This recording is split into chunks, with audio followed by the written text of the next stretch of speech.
Amici di Per Sempre News, oggi è un grandissimo piacere ed onore portarvi il grandissimo musicista e compositore Luis Siciliano. Ciao Luis. Un saluto a tutti voi, grazie per l'invito, sono felicissimo di ritrovarmi qui, a Napoli, nella mia città, ed è una gioia immensa. Luis, per chi non ti conosce, racconta un po' quello che hai fatto, perché la tua carriera è lunghissima. Bene, diciamo fondamentalmente che io sono un compositore. Di recente ho presentato una mia opera al Monte Echia, nell'ambito di un progetto bellissimo che mette insieme tantissimi artisti visivi e curato da Maria D'Ambrosio. Io ho fatto praticamente un'opera sonora che dura più di 2 ore e che è la voce, che dà voce al, diciamo, al ventre di questa montagna sacra, potremmo dire, perché è da questa montagna che poi è nata e si è sviluppata la Neapolis greca. È un luogo legato anche a Partenope, quindi con i suoni ho creato un mondo sonoro che accompagna lo spettatore in questo viaggio, e così da sempre è stata un po' tutta la mia carriera artistica, perché ho fatto tantissimi film, ho composto le colonne sonore, ho composto tanto per il teatro, per il balletto, per le opere multimediali. E da compositore, da produttore ho prodotto più di 84 artisti internazionali come arrangiatore, come produttore e ingegnere del suono. Quindi diciamo che sono un po' di anni, ecco, che sono nell'ambiente musicale, vivo un po' tra gli Stati Uniti, l'Inghilterra e l'Italia, e quindi questa diciamo che è un po' la mia attività, la musica, il suono e tutto quello che ne consegue da questo, diciamo. Ecco. Luis, tu ti sei approcciato alla musica da giovanissimo. Quanto è importante per la crescita di un ragazzo avere comunque un approccio con la musica già da piccoli? Beh, ho avuto la fortuna qui a Napoli di conoscere un genio della musica che è stato Antonio De Santis. Tra l'altro Antonio De Santis è uno dei fondatori dell'IRCAM di Parigi, è stato un pioniere della computer music, della musica elettronica. Antonio De Santis è conosciuto in tutto il mondo come pioniere della musica elettronica, quindi questa cosa qui mi ha dato la possibilità, mi ha aperto un mondo, mi ha aperto delle cose all'epoca per un 14enne, 15enne, che erano insomma fantascienza, e tramite lui ho avuto la possibilità poi di approcciarmi al lato, chiamiamolo tecnologico, ma anche creativo del suono, della composizione, e quindi è importante e fondamentale secondo me nella vita di un artista in generale, qualsiasi arte sia, il teatro, la musica, la danza, relazionarsi con persone che ti possono comunque dare un qualche cosa, che ti possono comunque traghettare in questa esperienza, in questa vita, perché poi la musica vissuta in un certo modo, come il teatro e le altre arti, è vita, quindi tu sei 24 ore al giorno in quella cosa lì, ovviamente se vuoi avere dei risultati.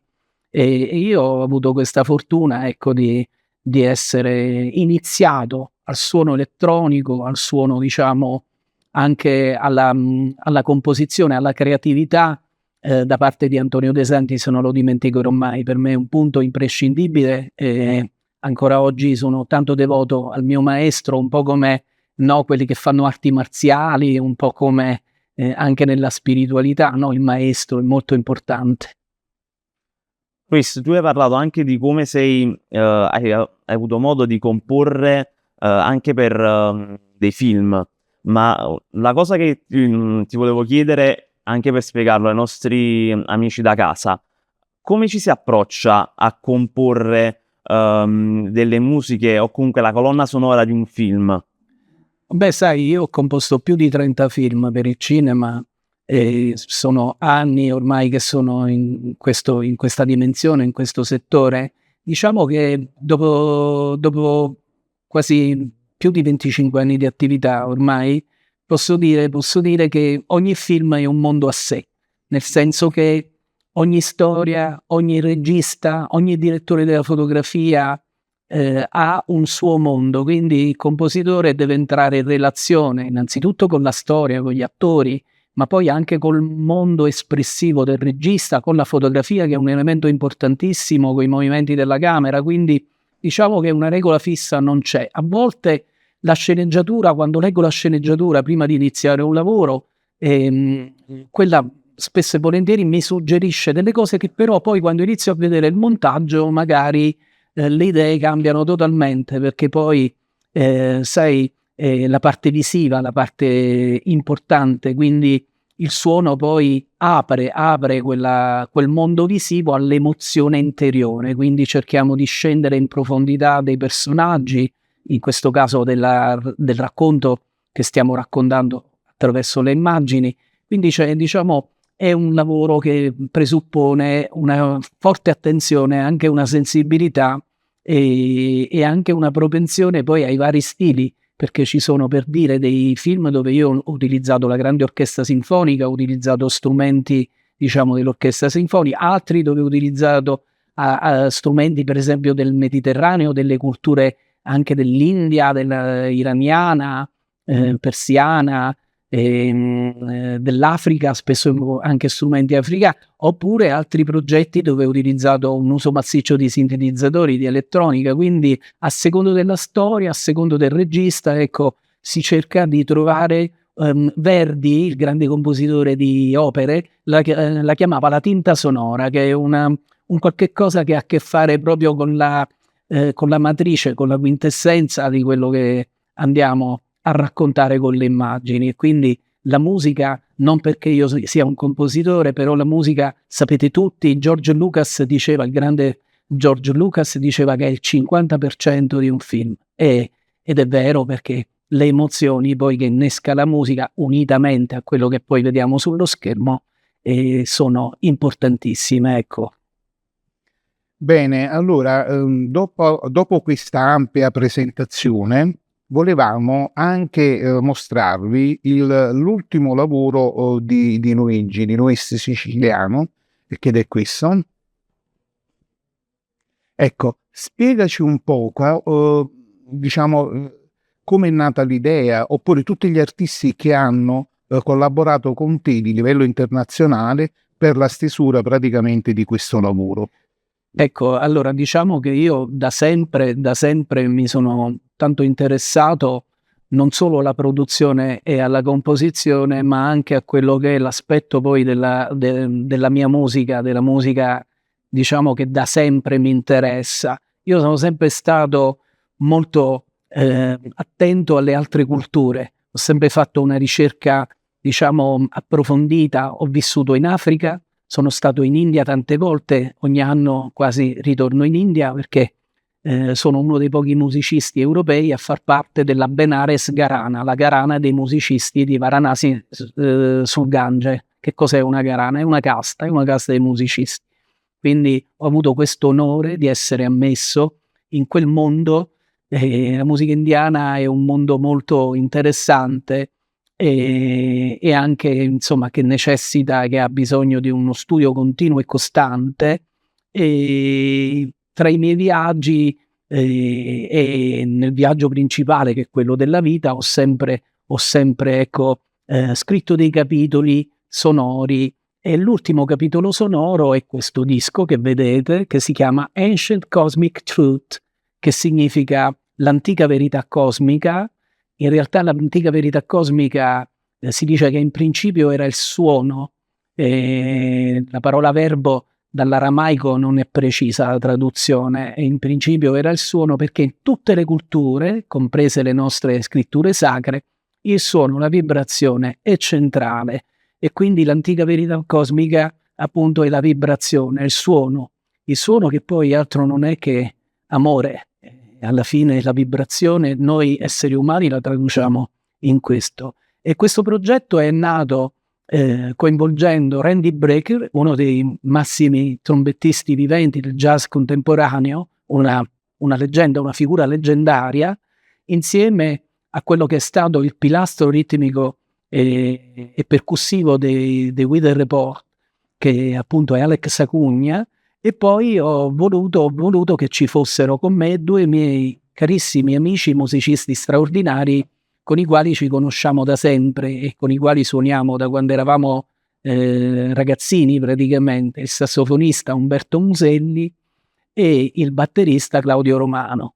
E insieme a loro quindi abbiamo dato vita a queste mie composizioni, abbiamo cercato di portare, ecco, il nostro sound, il sound del Mediterraneo, ovviamente che incontra il jazz e quindi un tributo anche a chi ci ha preceduto, penso a Pino Daniele, penso a tutti i grandi musicisti, mi viene in mente Ernesto Vitolo, Gio Amoruso, Gigi De Rienzo, il grandissimo Rino Zurzulo e quindi ecco, era un voler continuare in quella scia, però ecco, integrando anche il suono dei sintetizzatori. Io sono molto legato ai sintetizzatori, al suono dei sintetizzatori. Parlavamo prima con te, Paolo, di Keith Emerson, di Rick Wakeman, quindi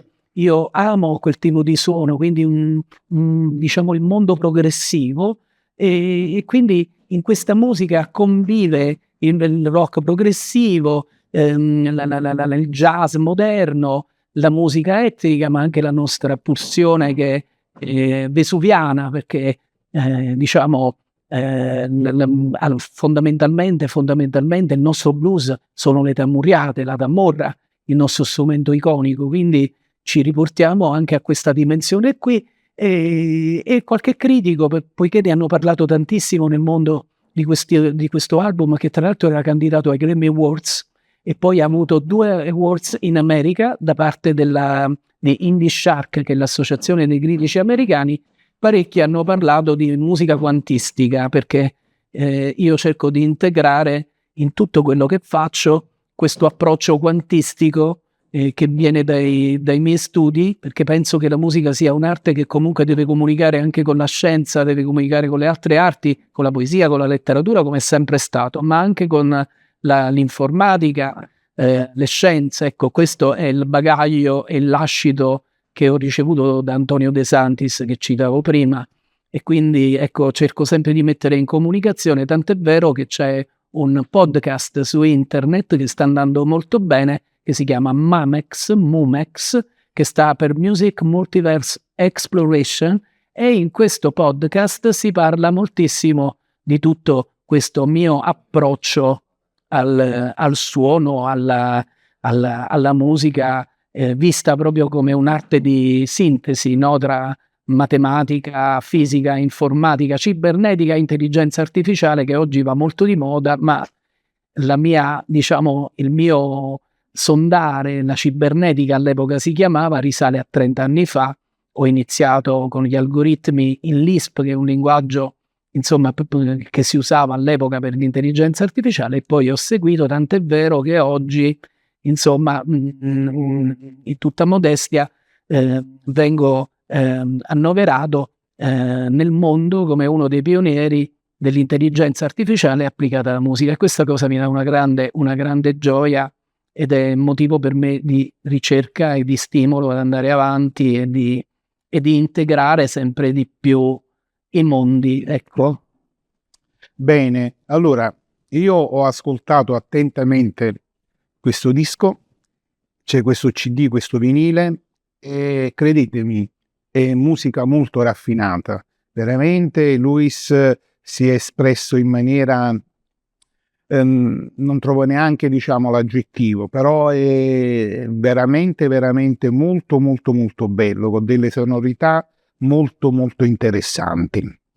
Beh, ricordiamo, Paolo, Sì. perdonami, tu lo sai, io non credo nel solipsismo, io credo sempre che tutto sia un lavoro di squadra, e volevo ringraziare tantissimo i musicisti che hanno lavorato in questo album. Senza di loro non era possibile, noi da soli non siamo nulla, noi esistiamo nel momento che ci rapportiamo con gli altri e facciamo qualcosa per gli altri, quindi la mia gioia di aver avuto dei compagni di viaggio come Claudio Romano, come Umberto Muselli al sassofono, che è un sassofonista straordinario, di livello straordinario, Randy Brecker che è una leggenda vivente, e Alex Acugna che è stato un po' un mio idolo dell'infanzia, e poi in questo disco aleggia lo spirito di una persona alla quale io sono molto legato, con la quale ho condiviso un'amicizia molto profonda e dalla quale ho imparato tantissime cose, che è Wayne Shorter. Quindi Wayne è scomparso da poco, quindi ecco, il mio pensiero va anche a lui, che mi ha dato sempre la forza, lo stimolo, e ha creduto fortissimamente in me, e oggi se sono qui lo devo anche a lui, che ha avuto tanta fiducia in questo progetto e mi ha spronato. Bene, allora raccontaci adesso un poco delle tue, diciamo, future produzioni. Che cosa farai, diciamo, da qui ai prossimi mesi, anni?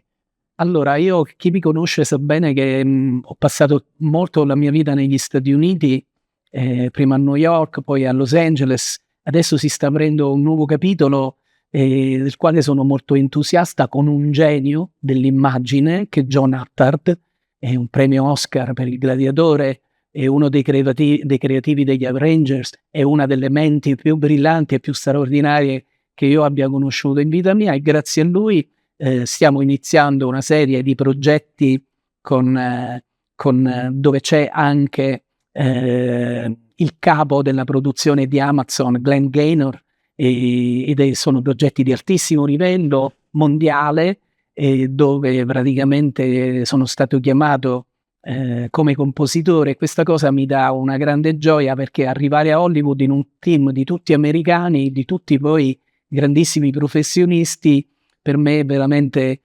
una soddisfazione immensa, e ovviamente con molta umiltà, ma con tanta dedizione. Ecco, adesso mi sto dedicando a questo. Abbiamo tanti film in progetto, tanti film importanti, non solo dal punto di vista dell'entertainment, dell'intrattenimento, ma anche dei valori, perché io credo che in questo momento il mondo abbia bisogno di valori importanti, di valori di amicizia, di condivisione. Le guerre non sono una via all'evoluzione, anzi è un qualcosa di molto involuto. Bisogna dialogare, bisogna aprirsi al confronto, e quindi ecco, sono molto felice di poter essere ambasciatore di tutto questo, di questa anche di questa nostra cultura, no? A noi spesso si parla, almeno si parlava a Napoli, di Napoli sempre in toni, diciamo, oscuri, no? Pensiamo ai tanti film ispirati da Gomorra, eccetera, eccetera, però io non mi sono mai sentito in quella linea. Per me Napoli è innanzitutto la città dell'amicizia, la città del sorriso, la città della famiglia. Tutti noi abbiamo instillato questi valori di apertura, di affetto, di bene, e quindi ecco, portare la mia cultura e i miei valori con una consapevolezza nel mondo è la gioia più grande. E questa per me è la base della musica. Fare musica significa questo, significa armonizzarsi e aprirsi e portare questa energia, perché alla fine ognuno di noi è portatore di energia. Noi prendiamo, riceviamo e diamo energia, e quindi in quest'ottica sono molto contento di iniziare questa mia nuova avventura ad Hollywood, e sono molto felice, e quindi ce la mettiamo tutta e andiamo avanti così. Bene, senti, poi volevo anche chiederti, diciamo, dell'ultimo libro che dovrà uscire, diciamo, credo l'anno prossimo. Sì. So che ti è costato tanto sforzo. Ci vuoi parlare di questa nuova, diciamo, tua... Sono 25 anni di lavoro. Io ho dedicato 25 anni di lavoro indefesso, devo dire, dove ho lavorato tantissimo, tante volte mettendo anche in stand-by degli impegni importantissimi, però la ricerca per un ricercatore è la base. Io mi sento un moderno alchimista. Fondamentalmente il suono, la musica per me è un qualche cosa che ha a che fare con la conoscenza, che ha a che fare anche con una certa via spirituale, filosofica. E in questo ho lavorato a questo libro che si chiama Momex, come dicevo prima, del podcast, che è in lingua inglese, però il libro adesso uscirà in italiano.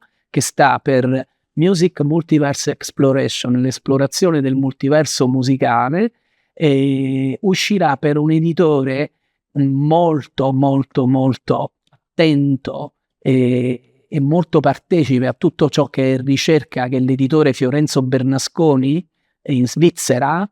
Nella Svizzera italiana ovviamente sarà disponibile in Italia, ed è un nuovo modo di pensare alla musica, un nuovo sistema, ma in realtà è anche un nuovo modo di approcciare il sapere, quindi tutto quello che è l'architettura, per esempio, la matematica, la geometria, in una chiave nuova. In questo libro ho teorizzato anche delle nuove idee, delle nuove teorie riguardo per esempio la geometria frattale, e in questo libro sono pensati anche all'orizzonte si possono intravedere anche gli sviluppi degli strumenti musicali in una nuova chiave, quindi è un libro che parla di nuovo, che cerca il nuovo, che ovviamente tenta di dare una visione innovativa, e poi tutte queste ricerche confluiranno in quella che è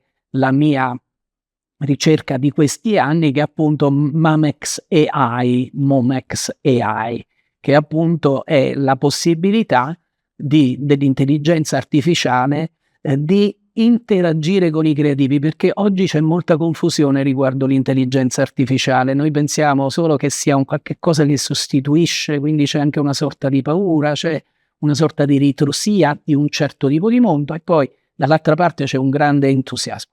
In realtà l'intelligenza artificiale è un mezzo, è un po' come quando è stata scoperta l'automobile, è un po' come quando quando sono stati scoperti gli aeroplani o l'energia elettrica, quindi è un mezzo importante, però tutti i mezzi senza la consapevolezza, senza la centratura di noi stessi, noi esseri umani, sono mezzi e basta, quindi dobbiamo essere noi poi a utilizzare quei mezzi nel modo giusto. E quando si è scoperta per esempio l'energia atomica, personaggi straordinari come Majorana per esempio a un certo punto hanno fatto perdere le tracce di loro stessi, perché un'energia che doveva essere al servizio del mondo poi è andata contro il mondo, contro la vita, e questo è un po' tutto. Sappiamo bene, no, che 2 o 3 bicchieri di vino a tavola vanno benissimo, se ne fai 2 bottiglie poi diventa complicato. Questo vale per tutto, anche per l'intelligenza artificiale, nel senso che ci vuole consapevolezza. È importante che i creativi, coloro che sono investiti di questa responsabilità, no, abbiano sempre un concetto importante, quello di lavorare almeno al progresso dell'umanità, quello di fare avanzare l'umanità e non di fare solo gli affari di alcuni gruppi economici finanziari poi a scapito degli altri. Quindi per me questo aspetto è molto importante, pensare sempre in termini di comunità, sempre in termini allargati verso la gente. Io ho scelto il musicista, di fare il musicista proprio per portare come il panettiere fa il pane, come il medico salva le vite umane. Io avevo desiderio di portare energia psichica, energia anche del corpo, perché non ci dimentichiamo che la musica è intrattenimento, è come si può dire, legata ai nostri momenti più belli, quindi alla parte della memoria, alla parte conviviale. Però per me la musica è anche medicina, è anche cura dell'anima, è un qualche cosa che risuona con l'anima, e il mondo oggi ha bisogno di questo. Quindi i musicisti, tutti gli artisti, secondo me sono chiamati in questo momento, dopo la devastazione che abbiamo visto col Covid, dopo tutto quello che stiamo assistendo a queste guerre fratricide tra popoli che sono affini, che sono cugini, cose che se me l'avessero detto 10 anni fa dicevo no, è un film horror, mi stai dicendo una cosa assurda. E oggi tutti noi dobbiamo lavorare invece per elevare la frequenza del mondo, elevare appunto l'idea di mondo, perché non ci dimentichiamo che sono le nostre idee a creare la realtà. La realtà di per sé non esiste, è il frutto delle nostre idee. Quindi già noi musicisti col pubblico, eccetera, se indirizziamo le idee verso un certo obiettivo, che è quello dell'armonia, quello dell'amicizia, quello del rispetto, la parola chiave è il rispetto. Quindi io credo, ecco, che questa è la missione che sento e che sento proprio dentro. Per me è una vocazione, è proprio un qualche cosa che è il primo motore che mi muove, è questo qua.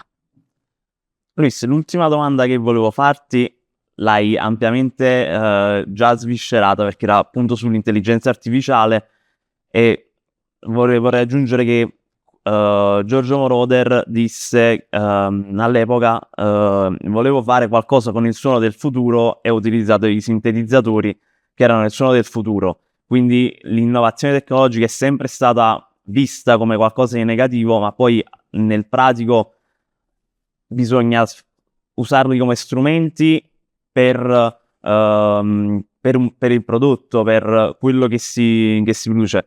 Alla fine ad oggi si vede quando c'è comunque l'input, un'idea che viene veicolata attraverso l'intelligenza artificiale, diversamente rispetto a lasciare tutto all'intelligenza artificiale.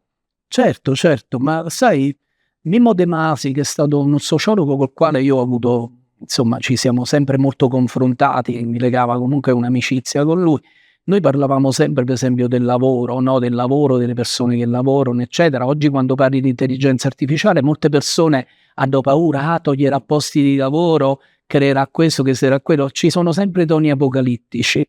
E non è così, perché non è che l'energia elettrica ha tolto poi il lavoro, nel senso che l'essere umano si sta evolvendo e è impensabile ormai pensare più di stare in un posto di lavoro 8-9 ore al giorno. Ecco, adesso dirò una blasfemia, qualcuno anche a casa dirà ma che sta dicendo? In realtà nei posti nel nord Europa si lavora già 4-5 ore al giorno, il resto sono ore che servono al proprio stare bene, a praticare degli sport, a stare con la famiglia, a vivere il tempo libero. Quindi l'intelligenza artificiale dovrà fare questo, migliorare le condizioni. Ovviamente il benessere deve essere distribuito e tutti noi ne dobbiamo beneficiare, questo è importante, non è che ci sono solo dei ricchi che devono fare quello che vogliono a scapito poi di una stragrande popolazione che deve vivere di stenti, questo mai. Però ecco, i governi si devono interrogare su questa nuova idea di ridistribuzione, per così dire. Io devo dire, penso sempre che siamo nani sulle spalle dei giganti. Sicuramente in passato certe politiche hanno fallito, però riprendere il pensiero marxista non sarebbe male per pensare per esempio a una ridistribuzione, no, di tutte queste risorse, per dire se Facebook, se Google, se YouTube guadagnano tutti questi soldi e questi soldi poi non possono andare solo al singolo fondatore, a quel gruppo che detiene il potere, ma devono creare poi un'armonia sociale, devono fare in modo che il mondo ne benefici. Con questa intelligenza artificiale, per esempio, io penso che tutto il problema che abbiamo dell'inquinamento, degli scarichi, delle cose, lì ci può essere un netto miglioramento per gli impianti industriali. E non solo, l'intelligenza artificiale arriverà nelle nostre case, gestirà i consumi, gestirà il manage anche di una famiglia e quindi sarà uno strumento di miglioramento. Poi, come dicevo prima, è sempre l'ottica che abbiamo che crea poi la realtà, perché è molto importante, io credo che tutti noi, musicisti, intellettuali, mondo accademico, mondo dell'impresa, mondo dell'industria e la stessa politica, di avere una visione positiva, costruttiva. Non possiamo pensare sempre di distruggere. Abbiamo distrutto la madre terra, abbiamo inquinato, gli oceani sono pieni di plastiche, pieni di cose. Utilizziamo questa intelligenza artificiale per costruire, per migliorare. Innanzitutto iniziamo a capire quali sono i materiali che non inquinano, come possiamo fare affinché gli animali non vengono i pesci, le grandi balene che hanno tonnellate di plastica nel loro ventre. Io poi, va bene, personalmente sono anche Poi la cosa bella è che siamo in un mondo libero dove ognuno può dire quello che vuole. Io personalmente sono vegetariano dal 1994, mi dicevano ma tu che malattia hai nel 1994? È una mia scelta personale, però ecco, molto importante, pure se non si è vegetariani, per esempio il rispetto per gli animali. Gli animali sono i nostri fratelli più piccoli, è fondamentale rispettarli. Ecco, gli artisti sono portatori di questo.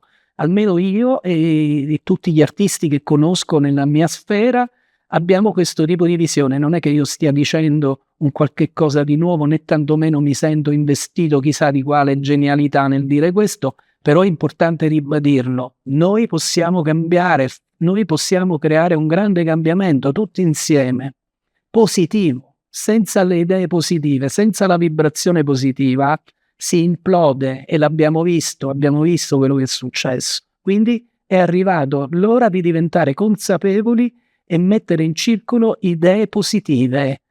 Questo è quello che penso. Luis, io ti ringrazio per essere stato con noi, ma soprattutto per quello che hai detto, per questo messaggio finale che deve essere illuminante per chi non riesce a centrare bene quale può andare per lo sviluppo del nostro pianeta, di tutto, delle risorse dell'ambiente. Ti ringrazio Paolo che è stato con me. Sì. Vi ricordo di seguirci su tutti i nostri canali social perché vi porteremo contenuti come questo e tantissimi altri contenuti e vi aspetto alla prossima. Grazie a tutti voi e viva la vita!